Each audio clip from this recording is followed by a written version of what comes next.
Ayun nga mga ka-idol, ito nga po, galing po pala kami sa trabaho. Itong tatlo kong mga ka-idol. So, ngayon po ay uwi po sana kami ngayon.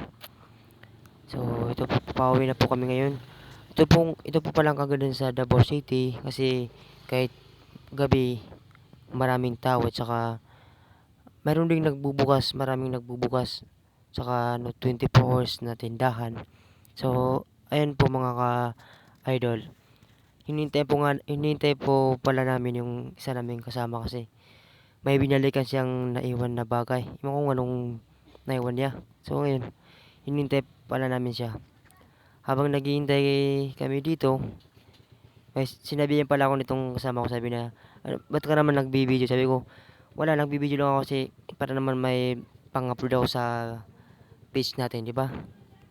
So ayun, ito na nga guys, pawi na nga kami guys. So ito, mayroon din pala dito naka bukas na prutas. So ayan, nauna na yung kasama ko. Ito din yung nakabukas dito na, oh, anong tawag dito? Ano to? Bilihan ng mga, yun, hindi ko, something ano. So ayo, pawi na kami nito. Ito pala bukas din yung, ay di pala sarado na pala dito sa Banggoy. Ito po guys, yung daming tao kahit gabi na. Mga ano yung oras to, mga alas 10 ng gabi. So ito na guys, pawi na kami guys. Ito nga po palang Davao City pag gabi. So sa time na to guys, yung dala kong mga ka-idol, sinabi yan nila ako na ano daw, lilibre ko daw sila. Sabi ko, akala ko ako yung lilibre niyo eh. Sinabi nila wala na. So ito nga guys, pagkatapos nito nga guys, ito nga guys, pumunta na kami ng pamilihan. Ito, oh, marami din nakabukas na pamilihan na damit. So ito, dadaan na kami sa pedestrian lang guys. Munti pa nga ako dito na sagasaan ito, itong taxi dahil sa dami ng truck. So ito na guys, dumiretso na nga kami. Ayun na nga yung isa kong ka-idol, nauna na. So ito guys, ayun, may nakita pa nga kami ditong pulis. Natakot pa nga kami kasi sabi ka baka matikitan tayo kasi dito sumusunod sa pedestrian line. So yung guys, nagmamadali na kami kasi gabi na. Baka magalit naman si uncle. So pagka punta nga namin dito, ito, daming nakabukas na nagtitinda dito guys. Yun, maraming laruan, yan. Basta ang daming guys pag ganitong oras na ano, gabi na. Ito yung nga yung kagandahan dito sa Davao City kasi kahit gabi, maraming bukas na tindahan. Kung gutom ka o may bibilihin ka, dito, mabibili mo kasi may nakabukas. So ito na nga guys, pawi na kami guys. Ito, tinatawag ako ng ka-idol ko, sabi niya, bilisan niya kasi gabi na. Baka masaraduhan tayo. So ayan guys, may nakita kami nga dito nakabukas na cellphone shop. Sabi ko, parang gusto kong bumili ah. So pumunta na naman ako ng ka-idol ko, sabi niya, huwag ka na dyan bumili kasi ano yan, made in China. Hindi naman sa ano, pero karamihan kasi sa mga product ng ano, made in China, local. Hindi ko naman minamalit ang ano, made in China, di ba? Pero hindi naman patagalan ng ano nila, product nila. Ito, so ayun guys, ito pa tinatag naman ako nitong ka-idol ko. Natatawang ako dito kasi nagmamadali, di ba kung anong binagmamadali sa bahay. So ito nga guys, may nakasalubong pala namin yung ano namin dito. Isa namin kat dito, sabi niya, saan kayo pupunta? Gabi na. Kasi sabi namin, galing kami sa trabaho. Kasi gusto nga namin mag-overnight, pero napag-isipan namin na may gagawin pala kaming bukas. May racket pala kami bukas. So, yun, hindi namin tinuloy yung balak namin na mag, 24 hours sa trabaho. So, ayun na guys. Habang nagkukwentuhan sila dito, itong si tita at si tito, may nakita ako ditong anong, anong tawag dito? Case cellphone. So, pagkakita ko dito, kinausap ko nga tong sabi ko, dito muna ako kasi baka mayroon akong magustuhan. So, ito nga guys, oh. Kaganda nga dito, ayan, tempered glass, 100, dala tawd, tempered glass saka isang case, saka tempered glass. So, ayan nga guys, nakita ko, tumitingin-tingin ako kung anong nababagay sa cellphone natin. Ito naman isa kong ka-idol, nagreklamo, sabi niya sira na yung tempered glass na. So, di naman nakapigil na yung isa kong ka-idol, binilihan niya. Kasi ano lang kasi naman dito yung mura lang eh. Di naman sa iba dyan na, ano, di ba karamihan kasi temper glass lang, 100. Pero dito guys, temper glass with case ay 100. Ganun lang kasi guys kamura. So, ayun, pinapamili nga na kami ni ate. Bait nga ni ate, sabi niya, yan pumili kayo kung anong gusto niyo, yung anong kulay. Ito nga namili yung isa kong ka-idol, sabi niya, gusto ko itim. Ayan, gusto doon niya itim. So, ayun, kinuha niya. Ayun, so, pinatingin-tingin kami ni ate ano pang gusto namin. So, di sa busis ako kasi hinahantok na ako guys. Sa totoo lang. So, ayun, sabi niya, pinakita nga niya sa isa kong ka-idol, sabi niya, ayan, baka magustuhan mo. Ayun, pinakita nga niya. Ito nga yung case na to, with tempered glass, 100 lang. Diba? Ganun lang kamura.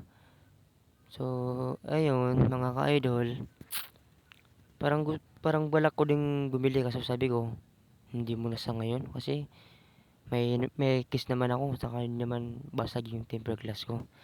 So, habang hinihintay ko sila guys na mamili kung anong gugustuhin nila piliin. So, wala, hinihintay ko lang sila. Hinihintay ko lang sila kasi ito hinahanap pa niya yung ano, tempered glass ng Vivo, ano ba yung by Vivo. Vivo daw yung brand na sila po ng ka-idol ko. Nakita ko nga si Manong, ano ito. Tinanong kung magkano yung itong truck niya, remote control. Sabi niya, 180 lang daw. Nabigla naman ako eh. Kasi ano ito, basta, nung dun may nakita kong ano, isang ding shop. Gantong klase guys. Pero ano, 480. Presyo yung guys, 500. Pero, nagtawad ako, 480 lang yung natawad ko. Pero dito lang sa Davao, ito guys, so makikita nyo, napakamura guys. Sabi nga ni Manong, ganyan talaga dito sa Davao, normal lang daw yung mga dito, gadget, mga mura. Pero hindi naman daw lahat. Merong mura, meron din mahal. So ngayon mga ka-idol, hindi nga ako mapakali, parang gusto ko nang mapabili din. Yun pero wala akong mapili kasi nasasayangan ako sa ano. Hindi naman sa pagkaka-report pero habang nagagamit pa natin yung bagay o habang hindi pa sira, huwag natin palitan, di ba? Kasi itong isa kong kaayod guys, basag yung ano niya, LCD niya, saka yung temper niya. Pero hindi natin papalitan yung LCD kasi may kamahalan yung guys. So temper lang yung papalitan natin, saka yung case niya.